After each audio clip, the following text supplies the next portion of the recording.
Bismillahirrahmanirrahim. Hari ini, hari Senin, tanggal 3 Juni tahun 2024, saya sedang berada di SD Negeri 1 Mekar Mukti Cisaga untuk melaksanakan pendampingan individu kedua untuk calon guru penggerak atas nama Ibu Nevi Kusmawati SPD.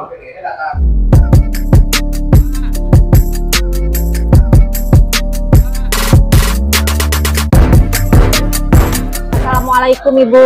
Waalaikumsalam. Ibu bagaimana nih kabarnya hari ini? Alhamdulillah baik. Alhamdulillah baik ya, selalu sehat dan bahagia tentunya ya. Iya, karena calon guru penggerak itu harus senantiasa bahagia. Karena ketika kita tidak bahagia, serasa berat kita menjalani PGP ini. Baik Ibu. Nah, fokus kita pada pendampingan individu kali ini sebetulnya untuk melihat bagaimana Ibu nanti dengan rekan-rekan kerja di sini menyampaikan visi dan prakarsa perubahan yang telah Ibu buat gitu. Dan tentunya saya pun ingin melihat kemajuan yang Ibu capai selama kita menjalankan PGP kita dari Lokakarya 0, terus ada Lokakarya 1, dan sekarang mau Loka 2, berarti kita 2 bulan ya. Oke, berarti ini mau 2 bulan, karena insya Allah besok hari Sabtu ya, 8 ya, kita akan bertemu. Nah, kalau untuk yang di LME, saya juga sering memantau dan ya progresnya bagus ya. Progresnya bagus. Untuk kelompok kisah khususnya tugas-tugas selalu tepat waktu ya. Oke, baik Ibu. Nah, sekarang saya ingin mengajak Ibu untuk melakukan refleksi diri tentang lingkungan belajar di sini di sekolah. Waktu pendampingan individu ke-1, saya pernah bertanya ke Ibu dan ke Bapak Kepala juga bagaimana dukungan di sini, dan ternyata jawaban beliau, Bapak Kepala dan juga Ibu, katanya baik kan, seperti itu. Nah, seiring berjalannya waktu, sekarang sudah menginjak bulan kedua, bagaimana dukungan kepala sekolah, rekan sejawat terhadap program yang sedang Ibu jalankan ini? Alhamdulillah ya, dari awal saya mengikuti CGP sampai sekarang sudah pendampingan individu, Ibu yang kedua ke sini, dukungannya masih tetap dari awal sampai sekarang, masih tetap mensupport dan memberi dukungan motivasi yang lebih gitu untuk diri saya bagus, gitu. Bagus. Iya, jadi untuk dukungan tidak ada masalah ya. Tidak ada Terus masalah. bentuk dukungan yang mereka berikan seperti apa, Bu? Dukungan kepada selalu dengan memotivasi untuk saya ke depannya untuk lebih bisa meningkatkan wawasan atau pengetahuan yang saya dapatkan dari program CGP selama saya mengikuti modul 1.1 sampai 1.4 sekarang ini ya Bu, gitu. Dengan memberikan motivasi dan arahan dan kepala sekolah tetap menyarankan saya untuk selalu tetap menjaga stamina gitu. Ya, stamina. Kemudian dari rekan-rekan sejawat juga alhamdulillah dukungan dan semangat untuk motivasi belajar sayanya seperti kekeluargaan, lebih berkeluarga gitu, masih tetap mendukung, memberikan saya semangat untuk tetap terus maju dan bisa berkarya lebih lagi gitu. Mantap ya. Nah, tadi kan dukungannya yang luar biasa itu. Tapi tetap saja yang namanya tantangan selalu ada kan. Nah, dalam menghadapi tantangan ketika menjalankan PGP di 2 bulan terakhir ini apa nih, Bu? Tantangan itu yang saya hadapi itu masih dalam belajar melakukan kolaborasi dengan teman sejawat ya Bu. Mungkin karena di SD itu kan semuanya masuk ya, guru kelas. Beda di SMP kan hanya guru kelas bilang ada, jadi ada jeda waktu gitu ya Bu. Kalau di sekolah SD full dari pagi sampai siang itu full di kelas, kecuali mungkin untuk kelas 1 sampai kelas 2, 1 kelas 2 ya. Itu jam 9 jam 11 udah bisa untuk berkolaborasi dengan rekan sejawat yang lain. Tapi untuk tingkat kelas yang lebih tinggi, mungkin karena sama-sama masih dalam mengajar ya gitu, jadi masih sulit dalam berkolaborasi dengan rekan sejawat gitu. Saya masih belum bisa menjalankannya gitu Bu dengan semaksimal mungkin. Terus yang Ibu lakukan untuk menghadapi tantangan tersebut apa? Nah, untuk menghadapi tantangan tersebut ya, saya harus terus belajar berkomunikasi ya mungkin dengan rekan guru sejawat untuk mendukung kegiatan saya pada saat saya misalkan pendampingan individu atau saya pada akan melakukan diseminasi nanti tentang di 1.3 tentang budaya positif ya, maupun dalam pembuatan aksi nyata saya di dalam tugas-tugas CGP di LMS gitu mungkin. Terus apa rencana Ibu ke depannya supaya kegiatan pendidikan guru penggerak yang Ibu jalankan sekarang bisa berjalan dengan maksimal tuh? Mungkin dengan cara saya itu melakukan koordinasi ya dengan pihak sekolah, yaitu dengan Bapak Kepala Sekolah ya Bu, dalam melaksanakan tugas-tugas saya di CGP yang harus di-upload nantinya di LMS gitu ya, sehingga mereka tahu gitu apa tugas-tugas yang saya kerjakan sebagai CGP gitu. Jadi kepala sekolah maupun guru dan rekan sejawat saya mengetahui apa yang sedang dikerjakan atau yang sedang ditempuh oleh saya gitu. Baik. Nah, itu refleksi yang pertama. Nah, sekarang refleksi yang kedua tentang perubahan diri CGP sendiri setelah mempelajari modul 1.1, 1.2 dan 1.3 ya. Nah, saya ingin tahu nih tentang apa sih Bu modul-modul tadi 1.1, 1.2, 1.3 itu? Di modul 1.1 itu tentang filosofi Ki Hajar Dewantara ya, yang menerapkan tentang pendidikan yang harus berpusat pada siswa, pada murid, dan di sana guru tidak hanya sebagai mentransfer ilmu tapi tugasnya sebagai menuntun gitu, menuntun kemana arah peserta didik kita mau seperti apa untuk ke depan dan masa depannya nanti gitu. Untuk di modul 1.2 yaitu tentang peran dan nilai guru penggerak ya, di mana peran guru penggerak itu ada sebagai mandiri gitu ya, kolaboratif, reflektif, inovatif dan berpusat pada siswa.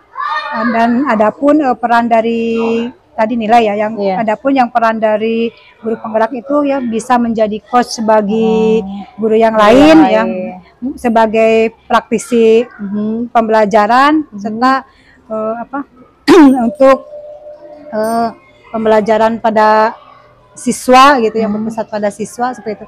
Dan di 1.3 yaitu tentang visi guru penggerak, di mana di sana guru penggerak ditugaskan untuk membuat sebuah visi dengan penerapan inquiry apresiatif atau IN dengan melalui tahapan Bagja tadi sebelum membuat visi tersebut gitu. Iya. Nah, dari modul 1.1, 1.2, 1.3 apakah sudah diimplementasikan semuanya di kelas? Berikan contohnya yang konkretnya yang seperti apa? Mungkin implementasi pada modul 1.1 alhamdulillah mungkin saya sudah mulai mengimplementasikan ya Bu di modul 1 tentang filosofi Ki Hajar Dewantara dengan cara menerapkan pembelajaran yang berpusat pada siswa gitu ya, dengan cara memberikan motivasi ataupun dorongan kepada siswa untuk bisa semangat belajar dan pembelajaran itu bisa menyenangkan untuk siswa tersebut gitu. Nah, untuk di modul 1.2 saya mengimplementasikan itu nilai dan peran guru penggerak di sini. Nah, di sini saya alhamdulillah merintis atau membuat kelompok belajar di sekolah ya, Kombel SD untuk komunitas sekolah. Di sini saya sebagai ketuanya dalam membuat komunitas belajar, di mana di sana dan setiap rutin ya 1 bulan sekali kombel komunitas belajar di lingkungan dalam gitu ya, di lingkungan sekolah dulu gitu. Saya belum sampai ke luar, kita membahas di lingkungan sekolah dulu seperti membahas tentang teknik pembelajaran di sekolah ataupun alat pembelajaran dan modul-modul pembelajaran yang digunakan untuk supaya pembelajaran itu menyenangkan bagi siswa dan berpihak pada siswa. Iya, baik. Nah, setelah Ibu melakukan hal tersebut, adakah perubahan dari anak didik Ibu itu? Nah, mungkin tidak perubahannya tidak menonjol ya Bu, signifikan gitu ya. Terjadi perubahannya belum maksimal ya, mungkin maksimal.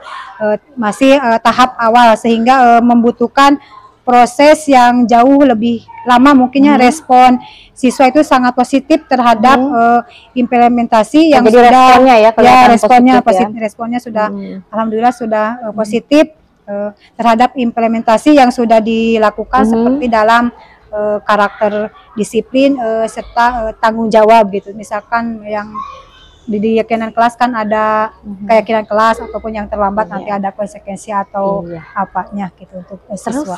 Perasaan Ibu nih seperti apa setelah mempraktikkan modul-modul tersebut? Perasaan saya itu merasa senang ya Bu, karena memiliki siswa dengan berbagai karakter di kelas tentang disiplin dan tanggung jawab mereka gitu ya Bu. Sudah alhamdulillah saya merasa senang karena ada perubahan dari sikap siswa saya, dari tanggung jawab dan disiplin seperti dalam pengerjaan tugas piket sekolah. Mereka alhamdulillah tidak harus disuruh ataupun apa, dengan tanggung jawab mereka sendiri sudah terbiasa untuk mengerjakan yang bagian piket harus bertanggung jawab untuk pengerjaan tugas-tugasnya. Baik. Nah, selanjutnya nih, yang Ibu ungkapkan itu berarti sudah hal-hal baik ya, hal-hal baik yang telah Ibu lakukan, praktik baik yang sudah Ibu lakukan. Ada nggak yang perlu diperbaiki ke depannya dari yang sudah Ibu lakukan tersebut? Mungkin ya saya sebagai seorang pendidik tentunya kita harus dapat memberikan contoh karakter terhadap anak didik kita ya Bu, gitu. Memberikan contoh yang baik kepada para siswa seperti disiplin. Waktu kita ke siswa harus disiplin, waktu ternyata kita sendiri tidak disiplin seperti itu, karena kan anak itu biasanya meniru ya Bu, dari apa yang kita lihat ya, digugu dan ditiru. Mungkin seperti itu. Terus merasa tanggung jawabnya sehingga siswa nantinya juga memiliki karakter tersebut ya. Misalkan dalam tugas di hari Jumat itu kan ada Jumat bersih ya Bu. Nah, Jumat bersih tidak hanya kita menyuruh siswa juga bersih, sedangkan gurunya hanya diam aja untuk merintah-perintah gitu enggak. Tapi kita memberi contoh kepada para siswa anak didik kita juga dengan cara ikut terjun langsung gitu ya. Kalau Jumat bersih dengan Ibu pegang sapu, jangan anak pegang sapu gurunya hanya enggak seperti itu. Mungkin itu untuk menumbuhkan rasa tanggung jawab terhadap siswa seperti itu ya Bu. Itu ya yang akan diperbaiki ya. Mungkin harus lebih bersabar ya dalam menghadapi semua karakteristik dari siswa itu sendiri, karena kan karakteristik siswa tidak sama gitu ya. Meskipun kita lahir dari orang tua yang sama, nggak mungkin sama ya Bu, satu keluarga juga, apalagi ini berbeda karakter. Seperti itu ya, betul.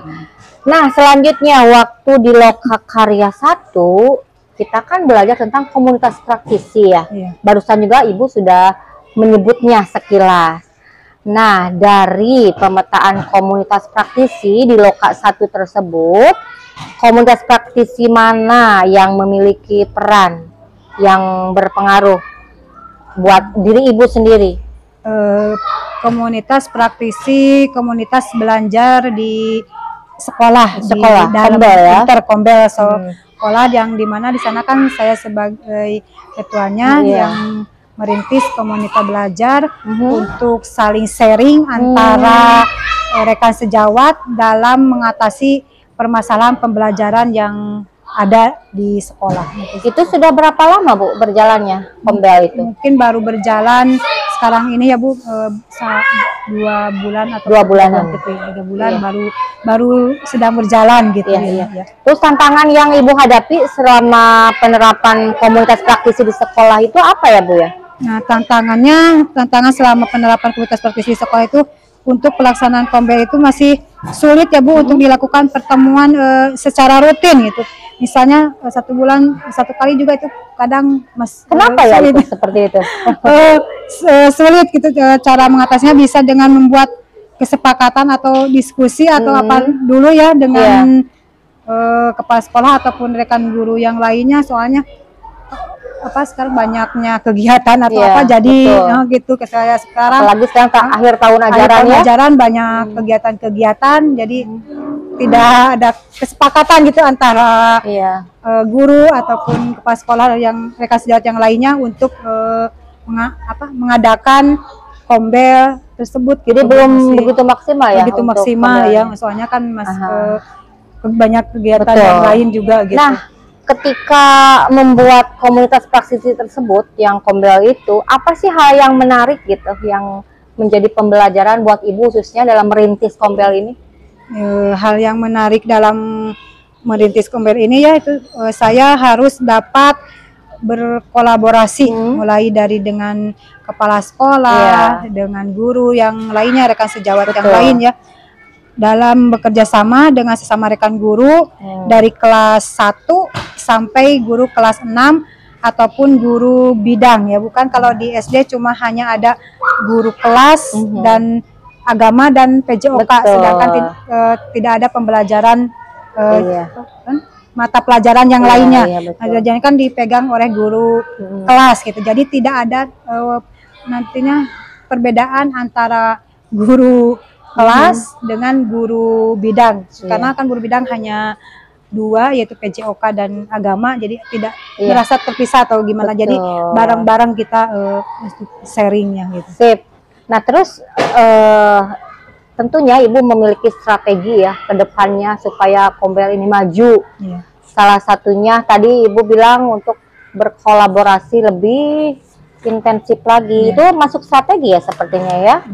Terus rencana ke depan selain strategi-strategi yang Ibu ungkapkan tadi, apa ya kira-kira supaya Kombelnya lebih maju Bu? Untuk rencana yang akan dilakukan itu dan ini tentunya bisa meningkatkan hasil belajar buat murid ya? Ya, untuk murid supaya lebih bisa menyenangkan gitu ya, berpusat pada tujuannya ke KHD lagi ya, KHD gitu. Jadi rencana yang akan dilakukan yaitu dengan cara mengadakan diskusi atau sharing dengan rekan guru ataupun dengan kepala sekolah ya, tentang ketercapaian pembelajaran yang akan dicapai, yang akan dicapai itu sudah sejauh mana dilakukan oleh guru masing-masing kelas gitu mungkin. Mungkin kelas ini sudah sampai mana ketercapaian pembelajarannya, di kelas 2 sudah nanti kita diskusi atau sharing cara penyampaian proses pembelajaran atau ada hambatan atau apa di dalam proses pembelajaran di tiap kelas masing-masing. Nah, selanjutnya Ibu kan sudah membuat visi dan prakarsa perubahan ya? Iya, sudah menginformasikan hal ini kepada Bapak Kepala? Saya sudah menginformasikan sebelum sejauh-jauh hari. Saya sudah informasikan bahwa untuk nanti akan ada pendampingan kedua tentang visi guru penggerak ya, begitu. Alhamdulillah ya, kepala sekolah dan rekan yang lainnya juga mendukung dan merespon dengan baik. Jadi Ibu sudah siap ya kalau sekarang tampil ya? Insya Allah, alhamdulillah. Untuk rekan-rekannya sudah disiapkan juga? Sudah, sudah disiapkan. Saya sudah izin kepala sekolah, alhamdulillah mengizinkan, memberikan waktu. Kemudian kepada guru dan rekan yang lainnya saya juga sudah izin, dan karena mungkin di SD ya tidak ada pengganti, jadi full ya Bu, kayak tadi Siap. pengajar itu jadi saya meminta tolong ke guru kelasnya masing-masing untuk memberikan tugas dulu kepada siswanya sebelum saya melakukan diskusi tentang visi dan prakasa perubahan guru penggerak. Supaya tidak terlalu mengganggu, kita mulai sekarang aja ya Bu. Ya, siap. Ya.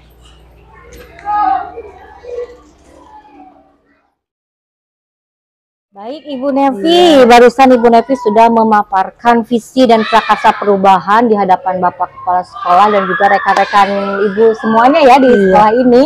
Perasaan Ibu seperti apa? Saya terus terang ya Bu, karena serba dadakan juga mungkin karena dadakan terus belajar ngomong di depan kepala sekolah dan di depan Ibu PP. Aduh, tadinya perasaan itu gimana, udah nggak karuan udah nggak karuan gitu Bu, tapi ya alhamdulillah saya jalani karena itu sudah merupakan harus tugas tugas yang harus saya tempuh dan harus saya kerjakan. Jadi saya harus mencoba, harus berani untuk tampil. Bagus kok Ibu, hanya mungkin di awal kelihatan nervous, tapi ada kata yang diulang berapa kali.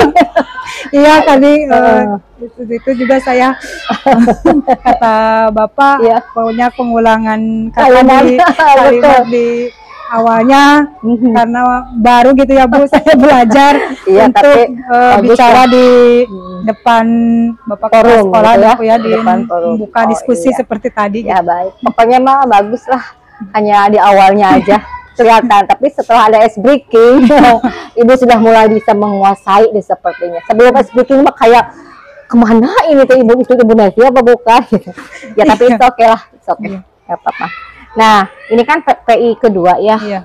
Hal menarik apa yang Ibu rasakan di PI kedua ini? Hal baik apa saja yang harus dipertahankan untuk PI selanjutnya? Terus kira-kira Ibu PP harusnya nanti di PI 3 harus begini deh. Silahkan Ibu ungkapkan.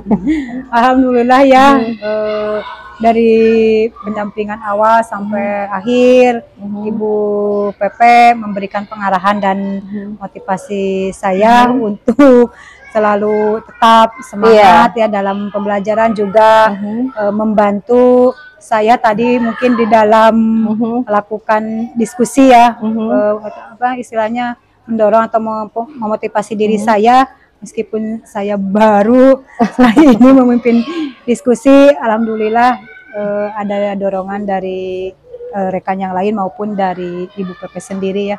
Saya merasa bersyukur gitu ya Bu, bisa memimpin diskusi yang serba seperti tadi gitu. Iya, baiklah. Mudah-mudahan apa yang Ibu sampaikan tadi bisa Ibu praktekkan. Cuma saya ingin tahu juga nih, tadi kuesioner dibagiin ya udah ya? Kuesioner saya sudah bagikan, sudah saya isi, sudah diisi sama rekan sejawat. Tadi Ibu juga sedikit membahas coaching ya Bu ya? Iya. Coaching itu seperti apa sih Bu? Ibu pernah praktek nggak coaching? Belum. Oh belum. Nanti Ibu jangan salah, kalau coaching itu Ibu kan menggali ya. Jadi ketika ada rekan kerja atau murid punya masalah, jadi Ibu tanya masalahnya apa, dia ungkapkan tuh masalahnya. Ibu hanya gali aja, gali informasi sebanyak-banyaknya, bukan Ibu ngasih solusi, bukan. Gitu. Jadi masalahnya datang dari dia, Ibu tanyakan kenapa hal itu bisa terjadi, bagaimana kira-kira rencana yang akan Ibu lakukan untuk mengatasi itu. Jadi biarkan dia mengembangkan ide-idenya dia. Jadi masalahnya datang dari dia, solusi juga datang dari dia, baik dari guru ataupun anak didik. Nanti di akhir buat kesimpulan bersama.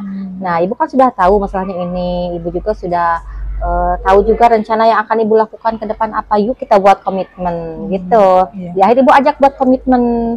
Terus Ibu tanya lagi untuk mengecek keberhasilan dari rencana itu, yuk kita nanti ketemu lagi kapan ya, misalkan kata coachingnya itu misalkan 2 hari lagi kita ketemu deh, atau seminggu lagi kita ketemu lagi, seperti itu. Nanti ibu bisa praktekkan dengan guru lah, salah seorang guru atau salah 1, salah 2, salah 3, saya nggak tahu ya. Lalu dengan anak didik yang kelas atas, mungkin kelas 6 juga ibu bisa lah salah satunya ambil. Jadi ibu kalau coaching itu bukan ibu memberi solusi, bukan, tapi ibu menggali semua masalah dan nanti solusinya dia keluarkan. Jangan salah gitu ya, jangan salah. Saya paling kalau di kelas ya Bu, dalam pembelajaran itu termasuk coaching atau nggak tahu ya, saya soalnya mau sekalian tanya ya ke Ibu Pepe gitu. Kan di kelas ada siswa mungkin yang sudah benar kritis ataupun berpikirnya tingkat tinggi ya, menanyakan sesuatu pertanyaan tentang pembelajaran, baik itu pembelajaran ya Bu, apa yang ingin dia utarakan ke gurunya gitu. Sedangkan saya juga gurunya baru tahu itu gitu ya, baru tahu itu katanya.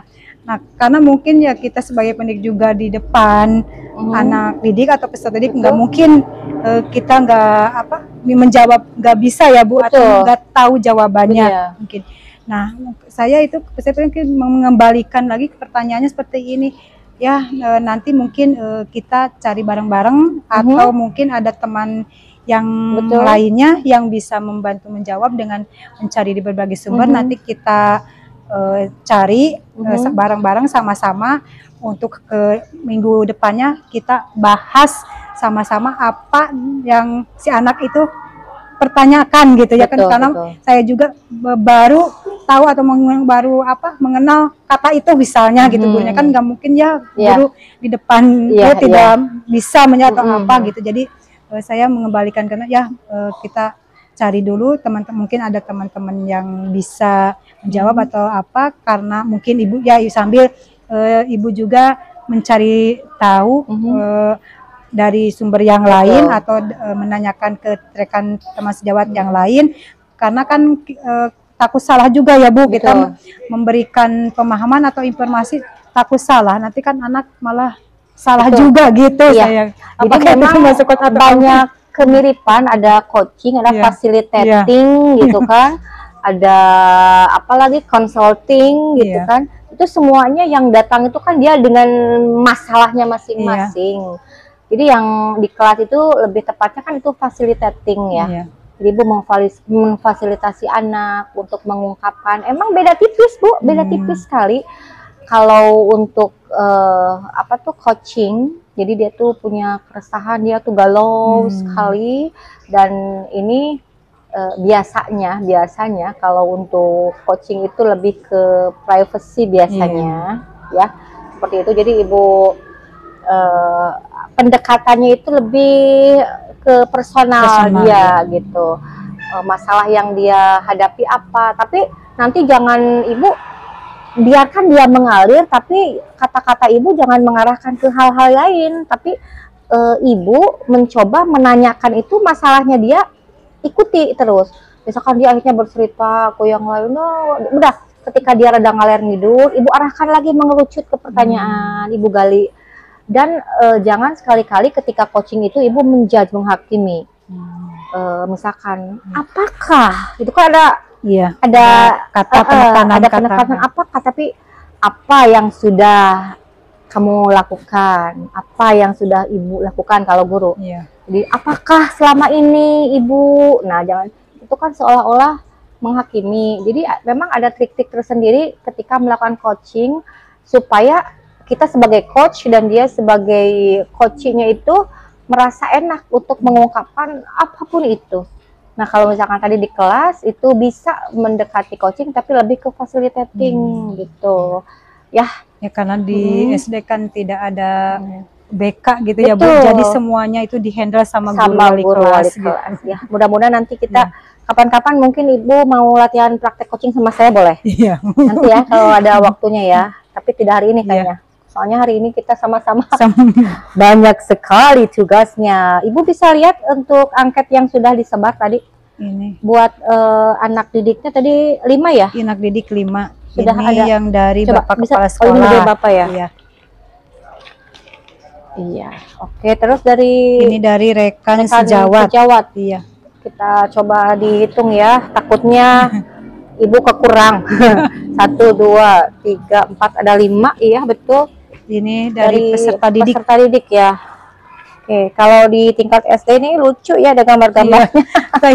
Ini ada SD sama SMP. 1, 2, 3, 4, 5. Ini kelas berapa Bu yang diambil? Kelas 5. Kelas 5. Iya. Terus dari CGP-nya sendiri ada ya? Oke, baik. Yang ini mah cakra, yang ini mah checklist nih, beda-beda nih. Tidak apa-apalah. Iya, pokoknya silahkan Ibu harus tetap semangat untuk melakukan praktek-praktek baik, amalkan ilmu yang sudah didapat di pendidikan guru penggerak ini. Jika ada hal-hal terkait pembelajaran daring yang ada kendala atau apa, Ibu bisa di-share di grup WA aja ya. Iya. Grup WA aja, kalau ada masalah kita pecahkan bersama. Jadi grup itu silakan bebas mau apa. Jadi saya cuma lihat aja, mangga. Ini grup ini aktif apa tidak? Saya suka lihat. Ini kok pada diem banget. Kayaknya nggak ada. Soalnya mengontrolnya saya lewat mana kalau bukan itu kan? Iya. Selain di LMS juga, tentunya di grup WA. Jadi silahkan dengan teman-temannya bilangin aja, yuk aktif aja di grup gitu supaya saya tahu oh ini kalau sering aktif kan jadi paling atas adanya di saya. Kalau enggak kan kelelep-kelelep ini mana grup JGP ya. Ya seperti itu Ibu ya, Ibu sukses terus. Amin. Dan hari Sabtu mudah-mudahan kita bisa berjumpa dalam keadaan sehat. Amin. Jaga fisik Ibu ya.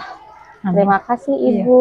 Iya. Saya undur diri. Iya. Berarti setelah ini keterima kuesioner, saya undur diri. Iya. Terima kasih Ibu. Assalamualaikum warahmatullahi wabarakatuh.